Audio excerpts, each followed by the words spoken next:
I'm just going to get right into all of the information about my internship this spring 2021 semester, or as much information as I can, and the most relevant information for you as a student.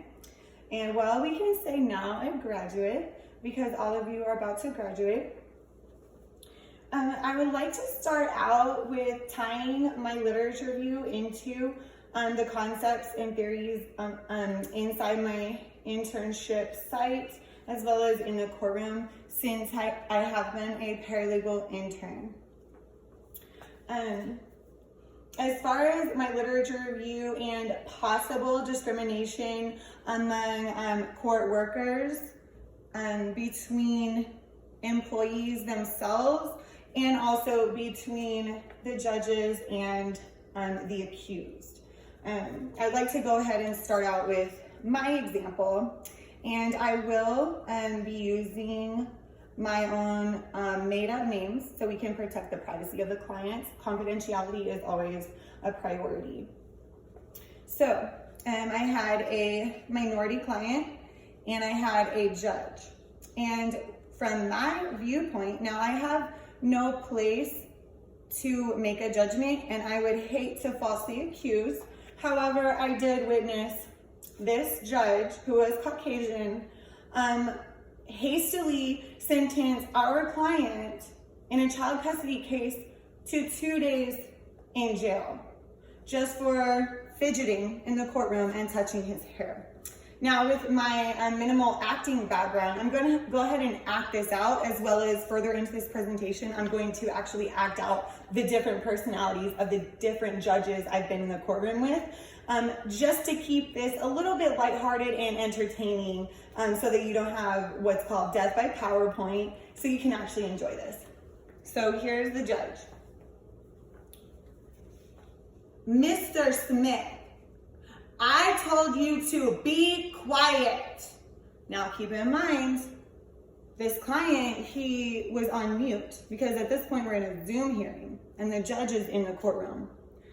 5 minutes in, the opposing counsel made a comment. It almost seemed condescending, or almost to trigger our client getting in trouble. And keep in mind, I have to maintain professionalism. It doesn't matter what emotion I might have. We're working for the client. We're defending our client. We want him to win. We want to win in court. But all these thoughts going through my mind, I had to maintain composure, of course. So we let this slide. Again, it's not my place to judge whether I see racism or not. But I do think if this person was not a minority, he would not have been sentenced to jail. He was merely fidgeting, merely being human. I have all respect for this judge. I will not name names. And this story reenactment will not give away any information.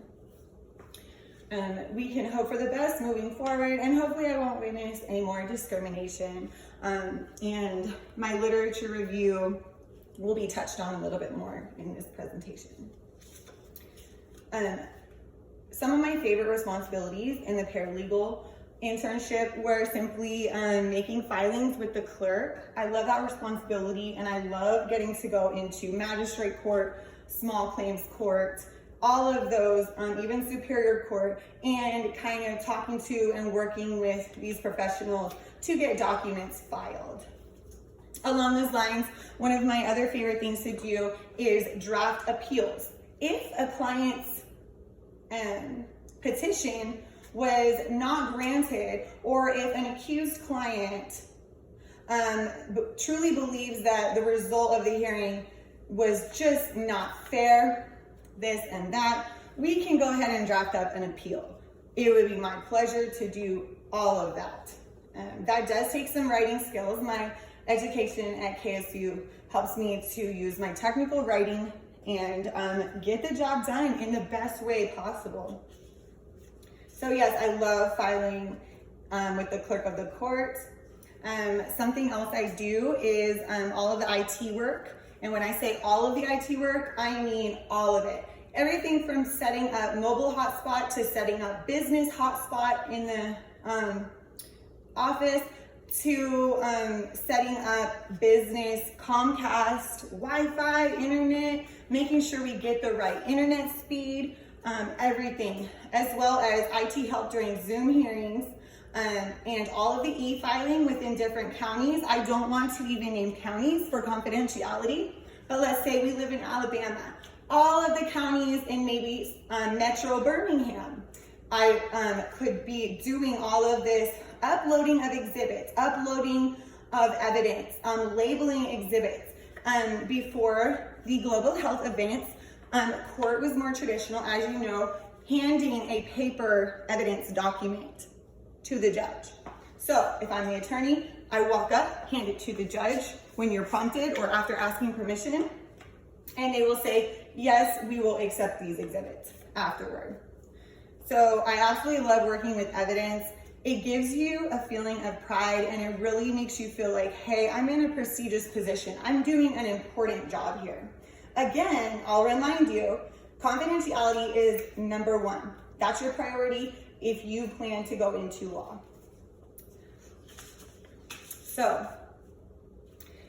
in addition to drafting legal documents, I also do work in Excel. I keep tabs on all of the closed files, and open files sometimes will just sit there for 5 years, and we have the expectation that we'll go back into those files later on. So everything needs to be organized. Nothing is perfect, but the striving for perfection is always okay in this field. I definitely make sure that I don't do typos, I don't make mistakes. The culture and the competitiveness of these jobs, especially Metro Atlanta, doesn't really allow you to make mistakes on the job, unfortunately, and you don't want to present yourself that way anyway. So if you're interested in law, make sure that you are a person who has a lot of attention to detail, especially if you want to go on and go to law school. You may end up at Stetson or wherever your dream school is. The sky's the limit, but make sure you're cut out for the field. We don't want to push people into a field where they're stretched too thin or just not enjoying it. I truly enjoy the courtrooms. I will go ahead and disclose the name of my employer. He doesn't have any privacy concerns. It's Roland R. Castellanos Jr. He was born in Cuba. He's a former judge in Metro Atlanta. He went to UGA, and he also went to Georgia State University. He actually graduated from law school a couple decades ago. He has so much experience. I'm honored to work for him because he is well known. His clients are established, and I absolutely love working with his minority clients and learning some Spanish as we go.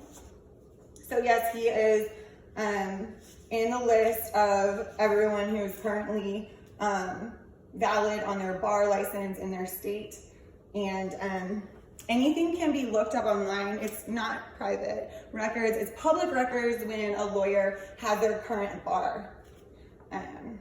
And like any other government job, these things can be taken away if let's say a lawyer or a county representative, someone who has a seat in office, like the district attorney or the district appointed sheriff, these licenses can be taken away if they themselves commit a crime. Again, no one's perfect, so we want to make sure that we maintain ethical dealings and abiding by the law in our private lives, not just when we're face to face in the law office. So I do enjoy working with clients. We have them set as a priority in this field. I personally am a social person, but we keep it professional. I will be available on the weekends for these clients, but that's not something that every personality is going to want to do. The personality of the attorney I work for, Mr. Castellanos, he prefers to just work Monday through Friday and keep it very business with his clients. Whereas I always feel like if they have an emergency, hey, I'm right here. We're representing you in a family violence case. Well, again, a made up name, Mrs. Ramirez, we are here for you. If we're representing you in a family violence case, violence could occur on a Sunday. I'm here, call me. let's go ahead and get that documented and just have some human decency. Talk this client through it for a moment. Let them know you're there for them. In this field of work, our clients always have access to counseling services and other professional services outside of us. Because at the end of the day, we really are more dealing with the documents, the appeals, whether they need to be bailed out of jail or not. I can even go and visit the jail as long as I'm authorized by the attorney I work for. So back to my literature review. What I originally wanted to do research on and kind of build my own hypothesis with was the discrimination among court workers and their evaluations. The top court workers would be federal court. The president appoints a few people who will then appoint other people. That's a pretty decent example of how, yes, a top official is the head over a lower official or an officer of the court. But officers of the court also include attorneys. My literature review was not about attorneys. It was actually about the highest appointed people of the court. It was fairly inconclusive, to be honest, but like I said, I have witnessed what I thought was discrimination. I cannot say for sure.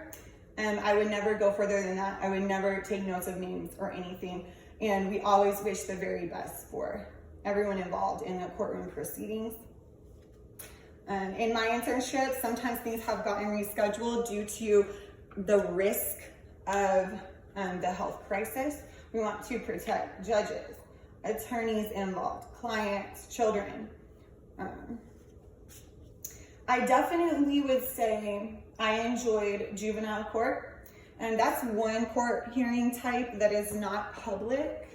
You will not see the public have access, where you might in a temporary protective order case or divorce case, where not only is the public welcome to go in the courtroom, the public is welcome to jump in on the Zoom hearing. So technically, when I'm working in Zoom hearings with the laptop and the attorney and everybody's in their view on the screen, you can have about 6 people screening. They could be at home, they could be in their work truck. It's very interesting. However, we want to make sure that